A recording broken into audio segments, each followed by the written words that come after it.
gosh, my mom, I love her, but there's a reason why you move 3,000 miles from home. The moms, you know what I mean? Ever drive with your mom as an adult? Oh, I would rather pick up an escaped convict than drive my mom, because she makes that noise from the passenger seat. You know that?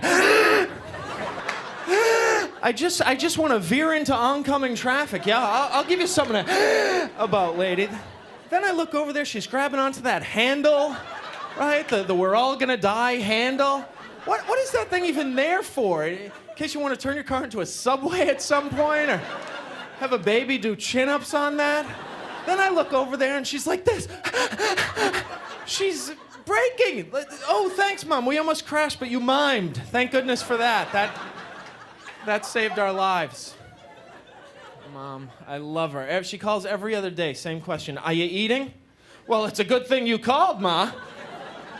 I have been faint with hunger. I had a Post-it. I must have misplaced that. I gotta go get something to eat. Mom.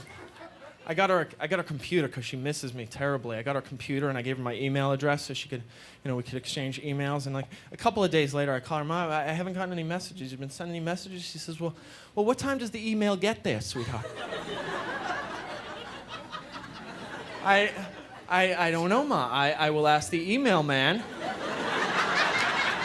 The next time I see him, maybe it got, sometimes they leave it in the bottom of their pouch. And then, okay, so I went home, and this is what happened. This is why I didn't get any messages. She was spelling out the word "at" in my email address. She didn't know about that little A with the circle around it. And God bless her, why would she? There was no seminar about that. They didn't send out a memo. There was nothing. It just all this, okay, this is "at." And you had to know that. And really, what's the point? It's the abbreviation for "at." We're shortening two-letter words now? Now, what seems to be your trouble, Mr. Littlefield? Oh, it's my mother. She smothers me. She won't leave me alone for a minute. Oh, now that's a lie. Oh, Mom. I like to torture my mother. Isn't it fun? You know what I like to do? I like to call up my mother, screaming and crying, then hang up. Then I take the phone off the hook. But then, without mothers, there'd be... no slipcovers on the good furniture. No baby pictures tucked away in a trunk. Oh, and a smile when the world is against you. No tea in a coffee can labeled cocoa. But most important, without no mothers, there wouldn't be no you. So this week, be sure to give Mom a ringy-dingy, or your line will be out of order a long time. That's because my mom liked my brother best, and she never liked me. Right, Mom gave my... This is not true. Mom gave you... Mom liked you best. No, all right. Mom... All right, just be quiet 1 minute. Mom liked you best. You lower your voice. Mom liked you.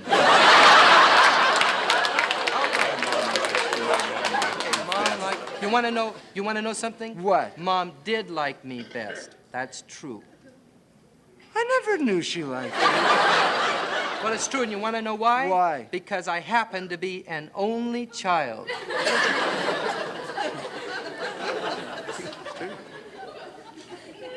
Touchy, touchy. Tommy, it's touche, touche. Can't you do anything right?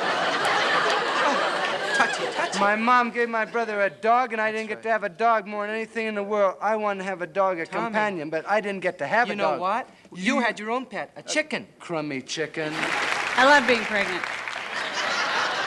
Spent 9 months vomiting on my bathroom floor.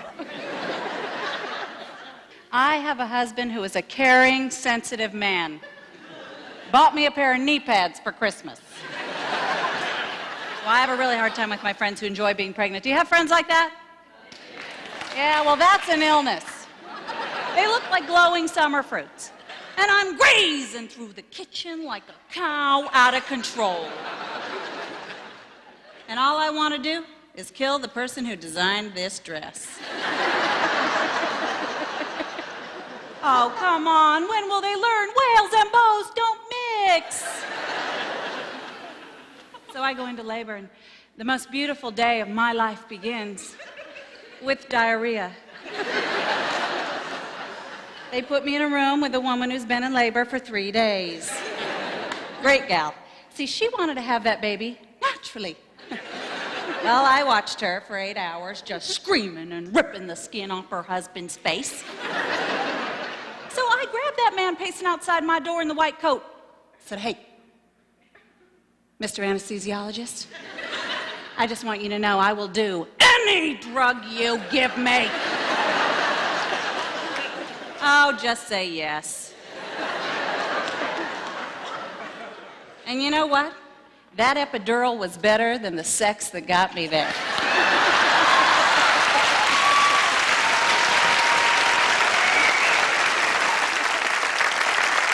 You unhook me, you die. Then the doctor comes in. She says, Carol, you know, oh, hon, things aren't going fast enough. I'm gonna have to break your water. Bonus. Well, she comes in to do that, and I'm thinking to myself, did she lose her arm at the elbow, or is it where I think it is? I didn't think she was ever coming back. And then my husband, the caring, sensitive one, he's over in the corner having a cup of coffee and a croissant. Says, honey, do you need any help? Childbirth. Now, there's something worth remembering. Because when you forget, you get pregnant again.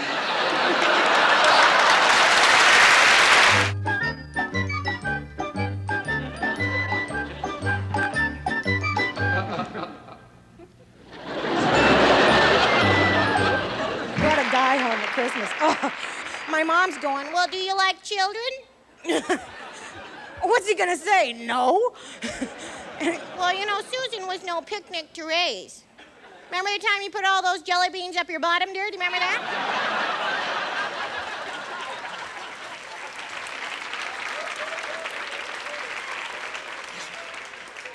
How old were you, dear? 13, 14? No. Oh, come on. I was 4.5. And I had a reason. I did. It was Easter. Now, you remember Halloween, don't you, Tommy? Oh, yeah, boy, do I remember Gee, Halloween. you know, I remember Halloween when Mom would give me her great big old pillowcase, and I'd go out and get it all filled with candies and cookies and goodies and nickels and... Now I remember. Big Newtons. Now I remember Halloween, because Mom gave you... Mom gave you a pillowcase for a lot of things to put in, and she gave me a sock. A sock. You sure can't put much candy and stuff in a sock. Well. One banana and you're through for the whole thing. Fills the whole sock. No, it's not Come that on, bad. everybody, fill up my brother's pillowcase with candy and money and toys and stuff and put a jelly bean in my crummy sock. Don't put a banana in it, because I can't get any jelly beans in there. Come on, Tommy, this is a happy holiday. Boy, I It's had fine tiny to go- feet, too. Besides, those socks were your old socks. You wore them for a month. Now, Mom said, wait. here, take these rotten, dirty socks. Put something in it. It's no fun only having a sock when you had a pillowcase. Are you through? Well, you... Are you through? My mother has this one word, though, most annoying, she's addicted to. She always goes, again. She's yelling, again with the TV on. Again with the radio. She'd come into my room 4:30 in the morning and go, again with the sleeping. Again with the carpet all over the floor. Again with the feet at the end of the legs. No, the way she freaks out, she sees me eating a Hershey bar. She goes, where did you get that? Where did I get it? Like I'm a junkie. And my connection set me up in Minneapolis. Now, I'm gonna be in Seattle in 5 hours. You got some chunkies? Imagine I talk about my mother so much she becomes famous, they make a doll of her. You pull a string, it goes again with the string. I have always had a theory that the family that plays together gets on each other's nerves. Yet every year, our family climbs into a car and heads for a vacation together that is as giddy as the Nuremberg trials. I know for a fact that a lot of families who travel together have a swell time. They play Count the Cow until they faint. They take 18-hour naps or sing Getting to Know You from the King family album. Our family plays a game called Get Mama. It's a 400-mile non-stop argument that begins when we leave the driveway and doesn't end until I threaten to self-destruct. include a daughter who is basically ashamed of me because I wear white socks. She threatens to join a convent the minute the car slows down. It also includes 2 sons who make Cain and Abel look like the Osmond brothers. They argue for 75 miles on whether or not you could run a car 100 miles an hour in reverse without stalling, 68 miles on whether you could use a yo-yo on the moon, and 110 miles on whether or not toads bleed through the eyes when they die.